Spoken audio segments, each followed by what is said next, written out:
It's the story of Jonah. And I like to tell this story partly because it's one of the stories that cynical, unimaginative, materialist, reductionist atheists point to when they take ignorant potshots at the foundation of Western civilization. And so it's a useful story to tell as an antidote to that attitude. It's a fascinating story. One of those that really touches me very deeply every time I read it. We read the story of Jonah, Yom Kippur actually, the holiest day of the year, close to the end of the holy day. We read the story of Jonah. I just want to read a few verses with you because I think it has unbelievable lessons for each one of us as we try to navigate the journeys, the twists and turns of our own lives. Sometimes we want to avoid, we want to escape. And here is maybe the deepest lesson that you'll ever learn in life from Jonah. And here's the story. So Jonah is told by God, he says, go to the great city of Nineveh and admonish it, for their wickedness has come before me. Okay. Now Jonah was a prophet, commanded by God, but Jonah refuses to go. He arose to escape from the God's presence. And what does he do? He books passage on a boat.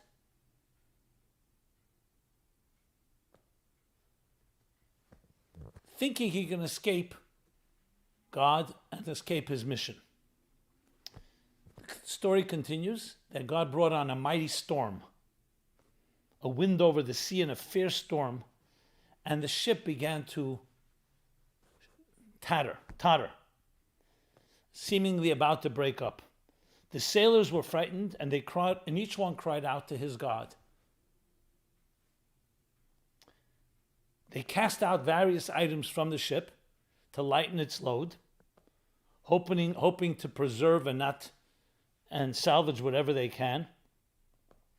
And Jonah, meanwhile, went down to one of the compartments and lay down to fall asleep.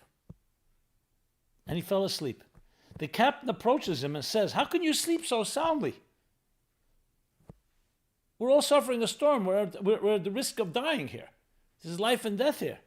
Rise, call to your God. Perhaps your God will think favorably so that we will not perish. Then the sailors decided to throw lots. Let's cast lots, because they believed that they could figure out with lots where this misfortune is coming from. And who did it fall on? Jonah. So they said to Jonah, they confronted him, they said, tell us.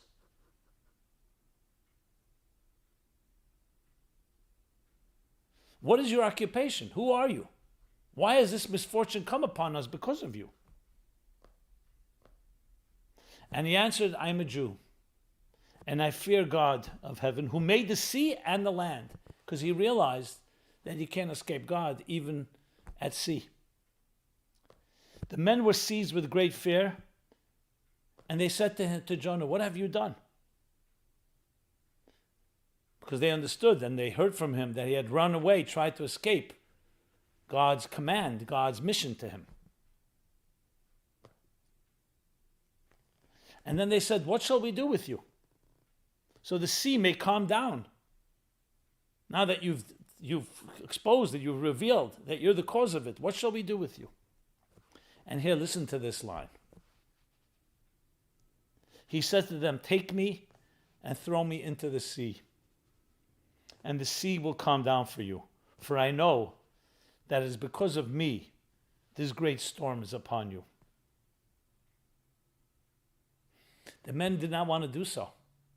Even to save their own lives, they didn't want to do that. So they tried to row to shore and try to some way get out of the storm. They couldn't do so. As it got more tempestuous, the storm, they prayed to God and said, please, we have to throw this man overboard because we know it's because of him. But let us not perish for taking this man's life. Do not hold us guilty because it's you that brought the storm on. They took Jonah, they threw him into the sea, and the sea calmed down. Ceased from raging. That's the expression here. They still were filled with great fear because what they had done to Jonah. And then the story continues, and we all know the end. That God sends a whale that swallows Jonah, saves him, and Jonah recognizes his great mistake. But that line, let's talk about that line.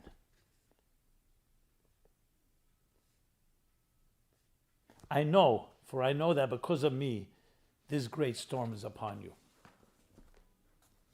We all have our destinies in life.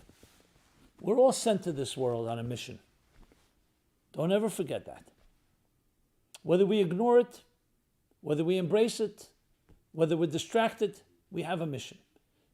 And there will happen not only once in our life, but at least once in our lifetime, when you will be called upon to serve. You'll be called upon to do something. And something you're uncomfortable with doing. And what do we do when we're uncomfortable? We try to avoid it. Some of us procrastinate, some of us delay, some of us ignore, some of us write our own narratives. We all have our ways of escaping our calling. But remember, it's your destiny, and it's your gift. It's not just responsibility, it's a blessing. It's a statement saying you need to accomplish something with your life that no one else can accomplish but you. And the very world itself will make sure that you live up to your calling. So Jonah goes onto the boat. We all go onto our boats. I'm going on vacation. I'm going on a safari, on a siesta. I'm going to find a way to numb my existential pain in life or other things that we do to keep ourselves comfortable. And we think we can escape our destiny. You can never escape your destiny. Whether you're at sea or land, physically or figuratively, it will come back to haunt you. You can run, but you can't hide. We all love that line in Hotel California. You can check out, but you can never leave. Because we have our calling. And one way or another, the cosmos themselves, nature, will all, I don't like the word conspire, but they will all work together to make sure that you remember. So we like to go to sleep and ignore the whole thing. You know, why did Jonah go to sleep? Everybody's frantic. A ship is about to capsize. Because he wanted to escape it all. The same reason he ran away in the first place. The people, they're sensitive. They could have easily said, here's a Jew, throw him overboard, who cares? No, they did not want to take a life. They understood there's a bigger story going on here. But it's Jonah that realizes, he says, the only way you'll protect and save yourself is if you throw me overboard. Because of me, this raging storm is happening to you. When we don't live up to our calling, think of it this way. Think of an artist or a musician. Create a big cosmic symphony and you're not playing your part. Something is lacking. The whole symphony will come together and say, we need you to do your part. Because of me, this raging storm has happened. Things will happen in our lives and other people's lives. It's not a threat. It's not a punishment. It's just a reality. On the contrary, it's because of our great gift. It's because of how much we can contribute to life. So the sea itself rages. And finally, Jonah recognizes you cannot escape your destiny.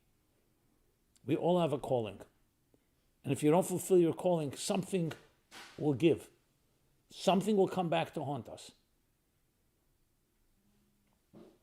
And we need to look at it from the positive side, as I said. And then what happens next? Okay, so the burden is off their shoulders right now because the sea did calm down, because it was Jonah. Because of him, all this had happened, as he said.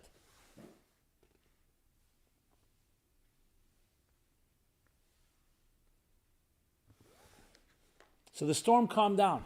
What happens next? He doesn't drown. God sends a fish of the sea. The very sea that he felt he could escape into. Think that the God is not there. His destiny is not there. That very sea has a whale, and that whale comes to save Jonah. And he realizes that. He realizes that it's actually protecting him. And ultimately will spit him out onto land to continue on his mission, which he does do, ultimately.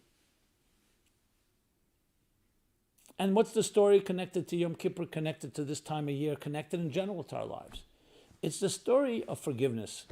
It's the story of hope regained after loss. It's the story of love reclaimed after it was severed, after it was betrayed. It's the story of reconnecting to our very calling after we've betrayed ourselves. That there is always hope. But a few things are necessary: that we wake up, that we recognize that our calling is always going to demand from us to rise to the occasion, and you can never escape it. And finally, getting back on track and fulfilling the calling, fulfilling the mission we were given. Now, each of us has our mission. It's hard for me to spell out because there's so many different people, each have our own story. But think about the things in your life. What do you think is your calling? What do you think is your mission? And if you've never thought about it, maybe now is a good time to do so. And how distracted have we become from our calling? I will tell you this: the calling is always connected to serving, to helping, to giving, to illuminating, to warming the world around you with your unique energy, with your indispensable strengths. That's always a given. What those strengths are, you need to identify. So then ask yourself, so how far have you wandered? How far have you wandered away from your destiny, from your calling? And we get distracted by anything. We live in a materialistic world. We can get distracted by money, by our job, by sexuality, by our pleasures, by our desires, by temptations, all kinds of forces that seduce us. Some are nice, some are important, but a lot of it is actually the means to an end. The end is the calling. Are you living up to the reason you're here? And if you're not, all those voices within you, all the reasons we seek some form of relief, whether it's going to therapy, whether it's addictions, whether it's the fears and insecurities, these are all the storms that are created because we are not living up to our calling.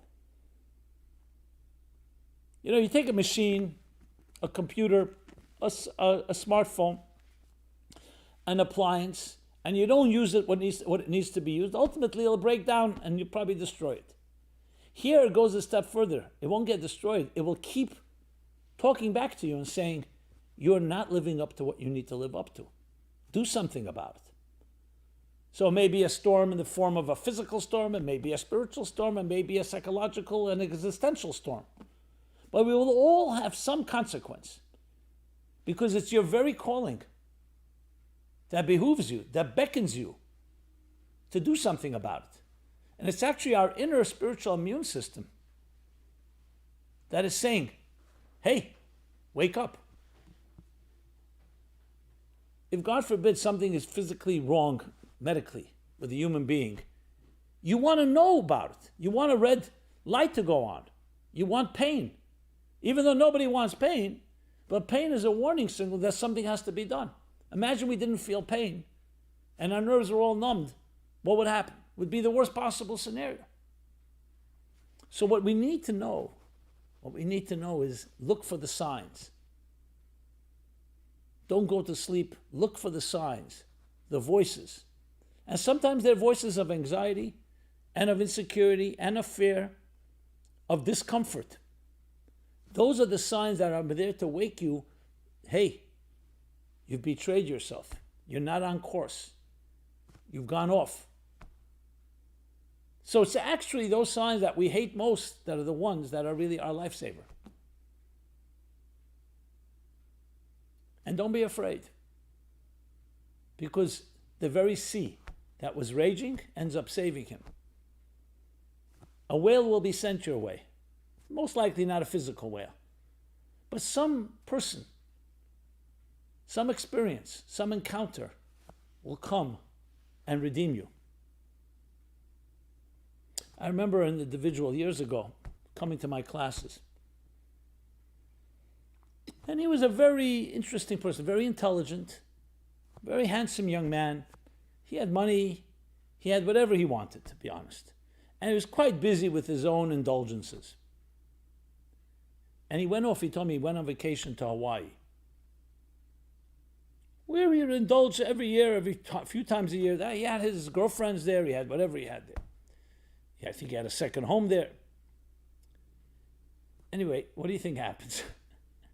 He's at a party, an event one evening, and suddenly someone comes over, announces, are there any Jews in the room? You have to be Jewish. Yeah, I'm Jewish. We need a minyan. A minyan is a quorum. There were 9 men. They needed someone that had set to say Kaddish. Their father had died. So he went in to say Kaddish, and they're saying Kaddish, they're praying. And he starts talking to them.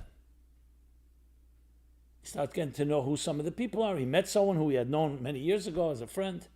His life changed just from that event. He says, I went to run away from God, to run away from purpose. He's the same guy that told me a few months before that. He says, I love your classes, but it's too much for me.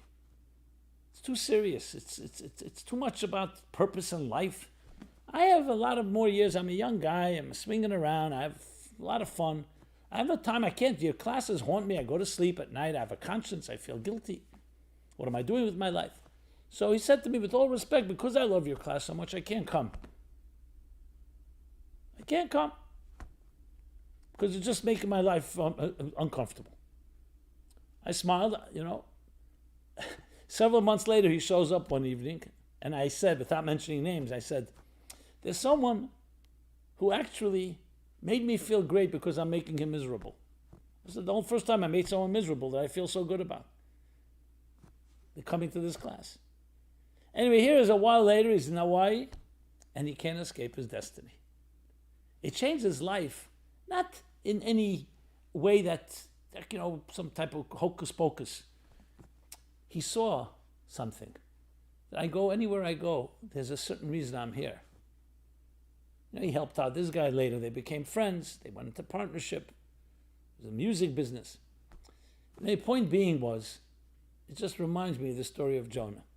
Now, he wasn't a bad guy. He wasn't running away from God. He was doing his thing. It wasn't like something destructive. It could be we're doing things that are actually destructive. We're not necessarily going there. But even smaller things that seem innocuous, that seem no big thing, but you have a calling.